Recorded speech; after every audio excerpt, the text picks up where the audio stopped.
I'm Ariel at McCallum High School going over the Senate. So the Senate as a chamber in the U.S. Congress is the more elite chamber. The members of this chamber are older. They need to be 30 years of age. They're elected from across the whole state. And the powers given to the Senate are sort of more national, more elite powers.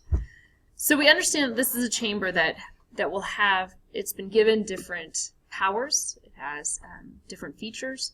And so we could say that the Senate relative to the House is the more elite chamber, or the upper chamber.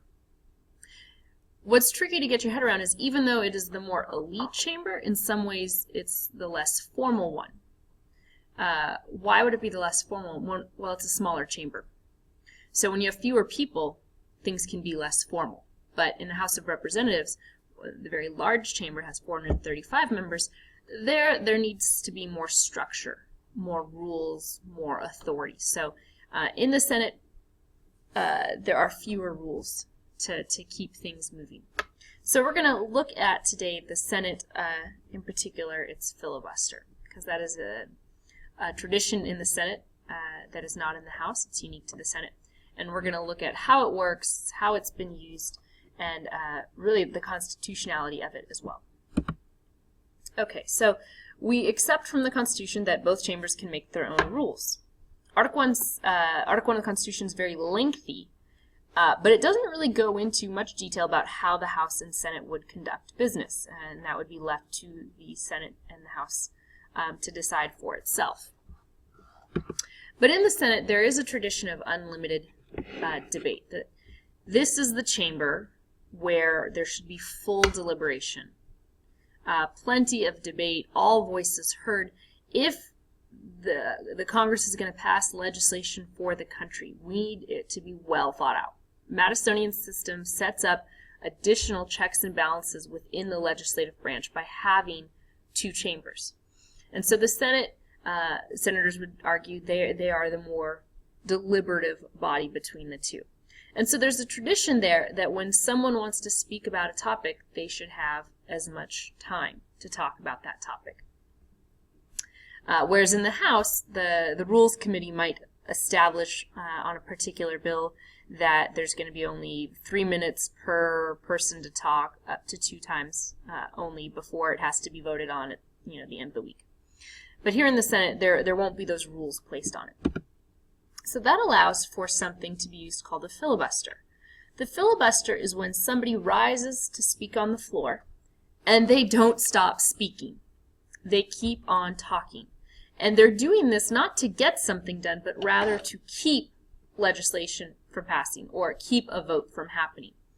So who's going to rise for a filibuster? It's going to be someone in the minority, because if you are part of the majority in the Senate, if you had support, then you wouldn't have to worry about a bill you want getting passed or not getting passed, because you would be part of the majority. So historically, when someone rises to speak in this way, to stall, they are in the minority. They're one of a few that just opposes this bill so vehemently that they're going to say, let's talk and talk and talk until basically time runs out or people just have given up. So in this picture here, you see senators. They are resting during Strom Thurmond's famous filibuster. Strom Thurmond was he was against segregation, and he was opposing civil rights legislation. He used the filibuster. It's debated if he's technically the longest filibuster in history. It's thought that maybe he cheated by going to the restroom, albeit in the chamber with a bucket, but by going to the restroom in the chamber. So what if someone does rise to speak and the rest of the Senate wants to move on? Well, you could imagine, even if you sort of care about whatever this person's filibustering, you might have your own business that you want to get. There might be something else on the docket after this vote that you want to get to. So there is a way to end a filibuster. It's just not an easy process. You need to get something called cloture. Now, cloture, first you have to vote to see if you can even invoke cloture. So you have like a 16 vote. You need 16 votes to invoke cloture, and then you need 60 votes after that. So 60 votes is the number you need to know. So 60 votes are required. But even when you get the 60 votes, it's not immediate. It's not like in the chamber, we take a vote right away, 60 votes, okay, be quiet, sit down, we need to move on. The actual process can take a day or two to get through. So cloture is really difficult to get, and often it'll run out the clock anyway. And senators themselves are reluctant to use cloture because it goes against their tradition of unlimited debate.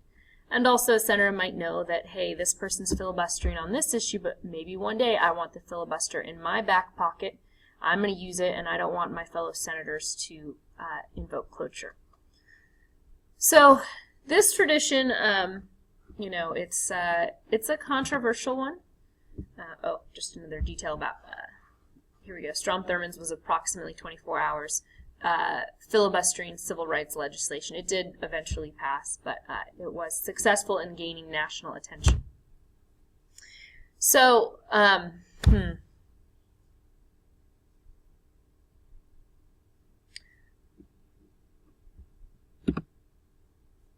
these clips I want us to look at. So pause it, and if you go down below, I'll have the links. First, you're going to watch the Wendy Davis filibuster. This is there was a special session here at the state legislature in Texas that the effect of the bill would be to close down places that provided abortion clinics. And so she's in there filibustering that bill. So pause it and watch it. Okay, so what you can see from that is in the state legislature, Texas has stricter rules about the filibuster. In the U.S. Senate, you don't have to stay on topic while you talk. You could read from the phone book. In the Texas state legislature, you have to stay on topic. You cannot lean. You cannot take a bite of food or a drink of water. Now I want you to watch Rand Paul's filibuster. This is in the U.S. Senate. So pause it, watch it. Okay, what makes this filibuster interesting or unique is Rand Paul used the filibuster to block a nomination to the CIA Director, John Brennan. Well, anyhow, he really, and it's the first thing he says, he wasn't filibustering the nomination. It wasn't John Brennan. It was actually using this as a forum to speak out against the Obama administration's policy with regards to drones. And that was a very lengthy one, I think about 13 hours. And then I have this humorous clip that might be down there as well that you can pause and watch. Okay, so what does the filibuster stop? I want to clarify the obvious, a bill from being passed. What's less obvious, but important to understand what's going on in the minds of senators, is it doesn't just stop that one bill, it stops all action in the Senate. So there are senators that might agree with the person filibustering, but still want to get their stuff done. They have something else on the docket that should be coming up for a vote, but it can't come up because we're blocked here. So a bill can be stopped, but really the whole legislative process in the Senate can be stopped, and there might be important factors at play that aren't obvious even when you are following them closely, because you don't know what else is on the docket necessarily. New to the filibustering tradition would be actually filibustering nominations that the president makes. So that is a recent trend that the Senate might use the filibuster even to block a presidential nomination. We generally think of it as being used to block legislation. Okay, so what I want to get into is the procedural filibuster. All right, with the procedural filibuster, this is a way that the filibuster's been happening, but it cuts out all the talking, so to speak. And it's been going on a lot in the Senate recently, over the last 10 years. So, even more than 10 years, but a whole lot. So let's kind of see how it plays out. On the left, I'm going to go through, a filibuster, and then on the right, I'll go over how it turns into a procedural filibuster, or how it translates into a procedural. Let's imagine a Senate has 100 senators. Yes, it does. And how many you need to pass a bill? A simple majority. So if all 100 senators are present, you need 51 votes in order to pass the bill. Pretty straightforward. People here might think 2/3. 2/3 is what you need to override a presidential veto. But just to pass legislation, each chamber needs a simple majority. Now, in this Senate of 100 senators, let's suppose, this is the current one right now, that there are 54 Republicans and 46 Democrats. Technically 44 with 2 independents that caucus with the Democrats. They vote like Democrats. So in this Senate, if the Republicans stick together on issues and the Democrats stick together on issues, could the Republicans get legislation passed? Yeah, they have the majority, and the majority leader will help expedite bills that they want to vote on. So the Republicans could stick together and get things passed, things that their party likes. Let's now suppose that a Democrat wants to stop such legislation. Maybe all of them, but Republicans could pass legislation if they stick together. So one Democrat rises to filibuster. Eyes can roll in the chamber. This is going to take a while. And so the Democrat now can talk and talk and talk. And what is needed to silence him? Cloture. Can the Republicans, if they all stick together, get cloture? No. They need 60 votes to get cloture. They'd have to get some Democrats to come over. And they have to really all stick together. There might be fellow Republicans in there that have other business they want to get to and wouldn't mind just acquiescing to the filibuster. So how do we speed this whole thing up? And that is what's been going on. So here's how it plays out now. Instead, someone in the minority, that one Democrat that rises to filibuster, that person instead stands up and says, Mr. Majority Leader, since this is such an important bill, I request that we set the voting threshold to 60. So somebody asks the Majority Leader, before we debate this bill, before we even start debating, could we just set the voting threshold to 60 instead of a simple majority? This is really code for otherwise I'll filibuster. And you'll still need 60 votes anyway to get cloture. So by doing this, the bill is filibuster proof, or you're getting cloture as you vote on the bill. The Senate's been doing this a whole lot on important legislation.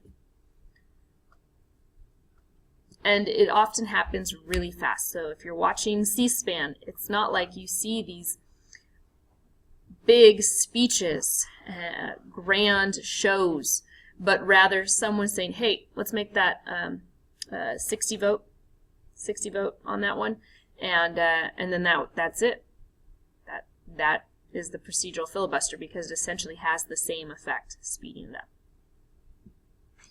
So I have another clip. It's a funny one just because in the last Senate it has the minority leader, who at the time was Republican, requesting a vote from the majority leader. Majority leader says yes, and then he says, wait, let's set the voting threshold to 60. So he basically is threatening to filibuster his bill. So the constitutional question is the Senate can make its own rules, yes, but the Constitution says for a bill to pass the Senate, it just needs a simple majority. Yet in the daily activities in the Senate, they're not going by that. 51 votes isn't sufficient to get a bill passed. You need 60. So is that constitutional? And that has not been answered by the Supreme Court. Okay, so for the remaining part, what I want you to watch are the clips below if you didn't already.